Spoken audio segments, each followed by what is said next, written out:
पे का होगा असर धीरे धीरे, बुढ़ापे का होगा असर धीरे धीरे। चली जा रही है, चली जा रही है, चली जा रही है, चली जा रही है, चली जा रही है उम्र धीरे धीरे, चली जा रही है उम्र धीरे धीरे। हो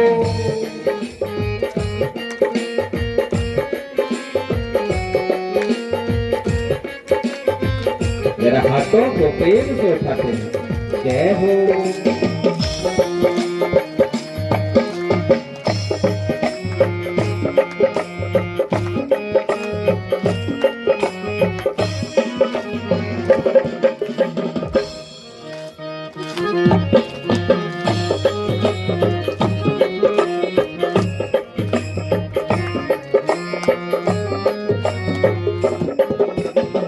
तेरे हाथ पैरों में बल ना रहेगा, तेरे हाथ पैरों में बल ना रहेगा, ओ तेरे हाथ पैरों में बल ना रहेगा, तेरे हाथ पैरों में बल ना रहेगा।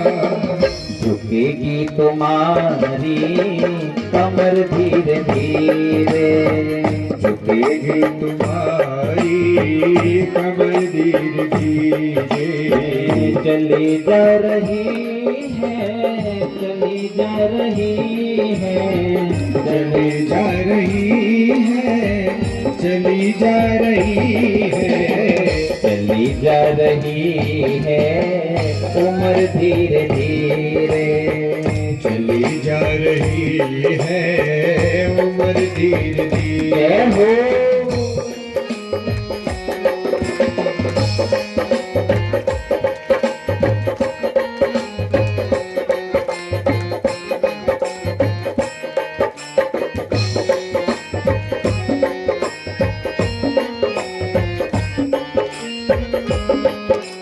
जय हो।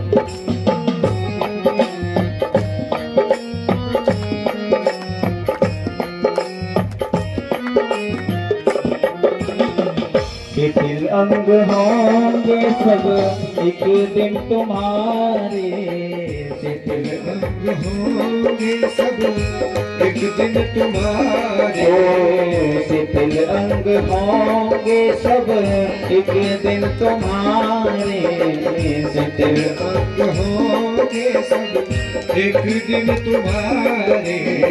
तेरे मंद होगी नजर धीरे धीरे, तेरे मंद होगी नजर धीरे धीरे। चली जा रही है उम्र धीरे धीरे, चली जा रही है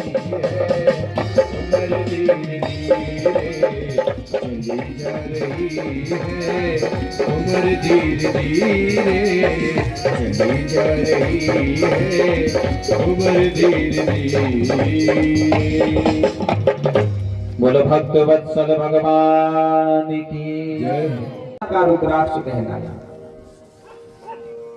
भगवान शंकर के वाम नेत्र से जो जल की बूंद गिरी ये श्वेत वर्ण का रुद्राक्ष कहलाया, और भगवान शंकर के अग्नि नेत्र से जो जल की बूंद गिरी वो कृष्ण वर्ण का रुद्राक्ष कहलाया। जो दाएं आंख से जो जल की बूंद गिरी ये कपिल वर्ण का रुद्राक्ष ब्राह्मणों के लिए बनाया गया। वाम नेत्र से जो श्वेत वर्ण का रुद्राक्ष गिरा ये क्षत्रियों के लिए बना, और अग्नि नेत्र से जो रुद्राक्ष की उत्पत्ति हुई ये वैश्यों के लिए कहा गया कि एक वक्त्राम शिवः साक्षात् ब्रह्म हत्या तपोहति, द्विवक्त्रो देवदेयस्या त्रिविदो नाश्यते त्रधम्। और उसके बाद इन तीनों रुद्राक्षों ने 14 मुख का रूप धारण किया। इन जो रुद्राक्ष होते वो एक मुखी से लेकर के 14 मुखी तक होते हैं। अब कौन से रुद्राक्ष के कौन से मुख में कौन सा तत्व छिपा हुआ है, आइए सुनते हैं। जो एक मुखी रुद्राक्ष है ये साक्षात महालक्ष्मी का प्रतीक है, आदि शक्ति जगदम्बा का प्रतीक है। और एक मुखी रुद्राक्ष अगर हम धारण करते हैं या एक मुखी रुद्राक्ष की अगर हम पूजा करते हैं तो हमारे घर से कभी लक्ष्मी दूर नहीं होती है। तो लक्ष्मी प्राप्ति के लिए एक मुखी रुद्राक्ष को अगर हम धारण कर लेते हैं या एक मुखी रुद्राक्ष को हम अपने घर में विराजमान कर देते हैं और अनवरत एक मुखी रुद्राक्ष का अगर हम पूजन करते हैं तो महालक्ष्मी की विशेष कृपा हम पर होती है। लेकिन एक मुखी रुद्राक्ष बड़ी मुश्किल से मिलता है। आज से 15 वर्ष पहले नेपाल में रुद्राक्ष के पेड़ों की गणना की गई थी तो तब कम से कम 12 लाख रुद्राक्ष के पेड़ उस नेपाल में पाए गए थे। आज से 12 साल पहले की बात बता रहा हूं। और क्या होता है महाराज, वर्ष में ये सारे पेड़ों के रुद्राक्ष तोड़े जाते हैं और उसमें से केवल 3 रुद्राक्ष एक मुखी निकलते हैं। बस उतने पेड़ों में से केवल 3 रुद्राक्ष एक मुखी निकलते हैं। और वो क्या करते हैं, एक रुद्राक्ष को तो राजा को दे देते हैं जो नेपाल में बैठा होता है, एक रुद्राक्ष को राज खजाने में डाल देते हैं और एक रुद्राक्ष को प्रसाद में मिला देते हैं। जिसे मिल गया उस पर भगवती की कृपा हो गई। आजकल तो नकली एक मुखी रुद्राक्ष लोग बना देते हैं।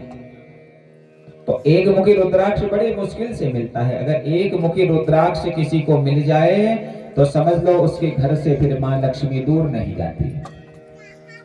2 मुखी रुद्राक्ष देव देवेश्वर का प्रतीक माना गया है। 3 मुखी रुद्राक्ष अग्नि का स्वरूप माना गया है। 4 मुखी रुद्राक्ष ब्रह्म स्वरूप माना गया है। 5 मुखी रुद्राक्ष रुद्र का प्रतीक माना गया है। 6 मुखी रुद्राक्ष कार्तिकेय का प्रतीक माना गया है। 7 मुखी रुद्राक्ष कामदेव का प्रतीक माना गया है। 8 मुखी रुद्राक्ष गणेश का प्रतीक माना गया है। 9 मुखी रुद्राक्ष भैरव का प्रतीक माना गया है। 10 मुखी रुद्राक्ष जनार्दन अर्थात भगवान नारायण का प्रतीक माना गया है। 11 मुखी रुद्राक्ष भगवान शिव का प्रतीक माना गया है। 12 मुखी रुद्राक्ष भगवान सूर्य का प्रतीक माना गया है।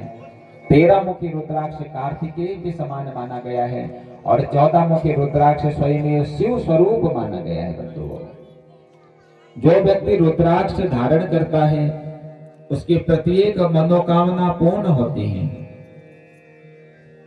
जो व्यक्ति अनवरत रुद्राक्ष की माला को कंठ में धारण करता है और रुद्राक्ष के माला के घर्षण से उसके शरीर में एक विद्युत की उत्पत्ति होती है जो हमारे हृदय रोग संबंधित रोगों से निवारित करती है।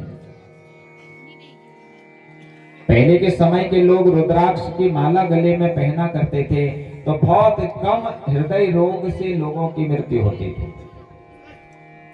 लेकिन कुछ समय से सर्वाधिक जो मौतें हो रही हैं वो हार्ट अटैक के कारणवश अर्थात हृदय रोगों के कारणवश लोगों की मृत्यु हो रही है। हमने तो ऐसा भी देखा कि 30-30 वर्ष के बच्चों को हार्ट अटैक पड़ जा रहा है। गले में रुद्राक्ष की माला धारण करो।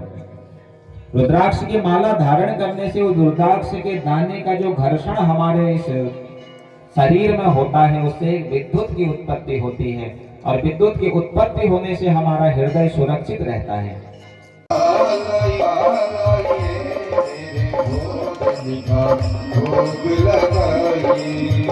और अगर भगवान शंकर के अगर उपासक हो, भगवान शंकर की अगर पूजा करते हो तो क्या कहोगे?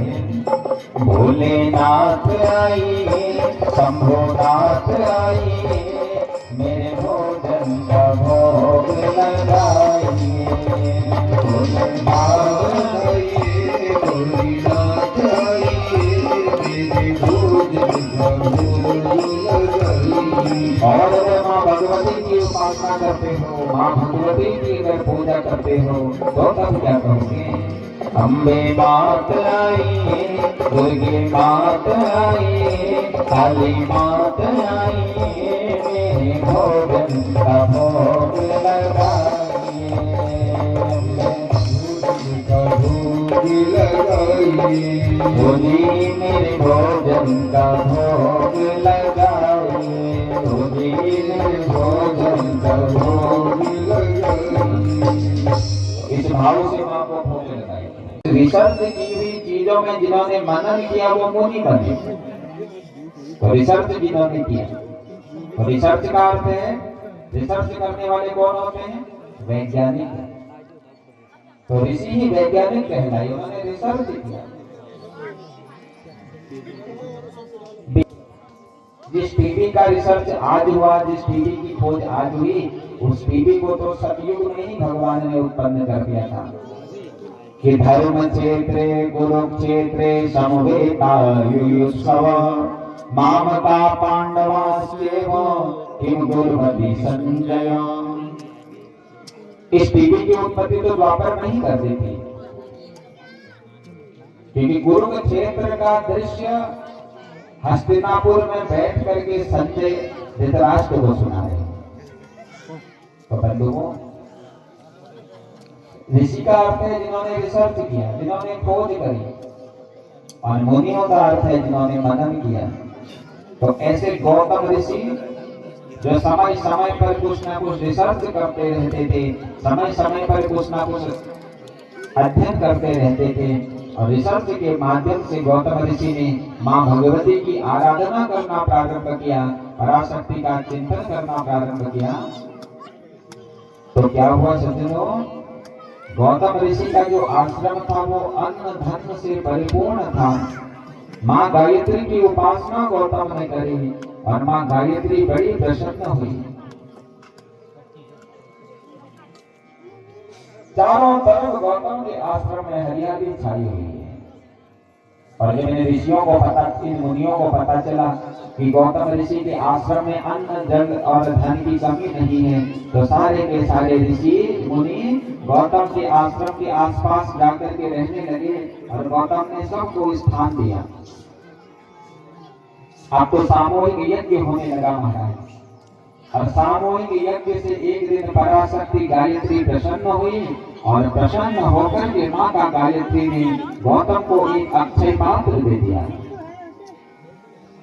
और कहा, गौतम सुनो, इस अक्षय पात्र से जो तुम मांगोगे वो ये अक्षय पात्र तुमको वह दे देगा। सुंदर अक्षय पात्र हाथ में लिया, और उस अक्षय पात्र से अन्न की प्राप्ति हुई, धन की प्राप्ति हुई, जल की प्राप्ति हुई। तो सब के सब ऋषि उसी भोजन को ग्रहण करने लगे, यज्ञ करने लगे। और एक दिन देवर्षि नारद जी हाथ में वीणा लेकर के बताते हैं, नारायण नारायण नारायण नारायण नारायण नारायण जय जय नारायण नारायण नारायण श्रीमन नारायण नारायण नारायण श्रीमन नारायण नारायण नारायण ओ श्रीमन नारायण नारायण नारायण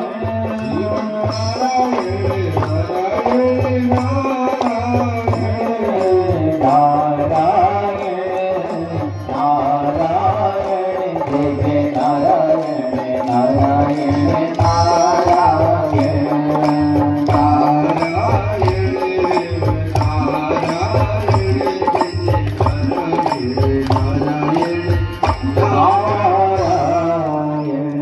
सकल सुख धीरे धीरे नष्ट होने लग जाते हैं।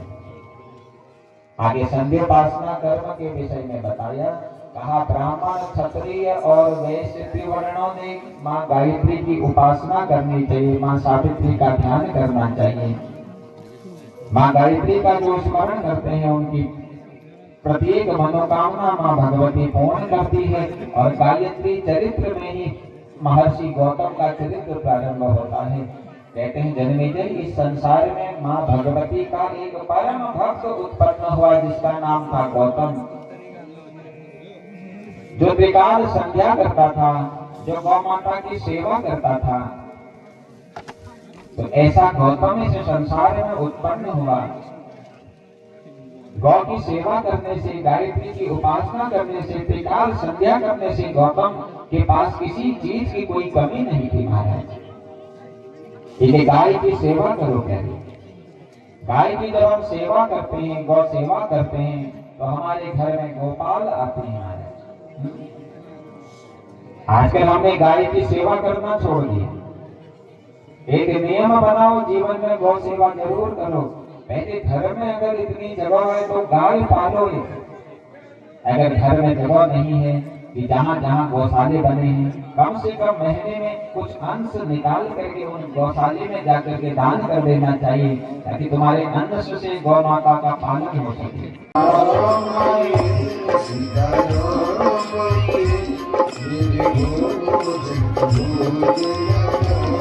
और अगर ठाकुर जी की सेवा करते हो, लट्टू गोपाल जी की सेवा करते हो, तो क्या कहना है? गोपाल आइए, नंदलाल आइए, ब्रजलाल आइए।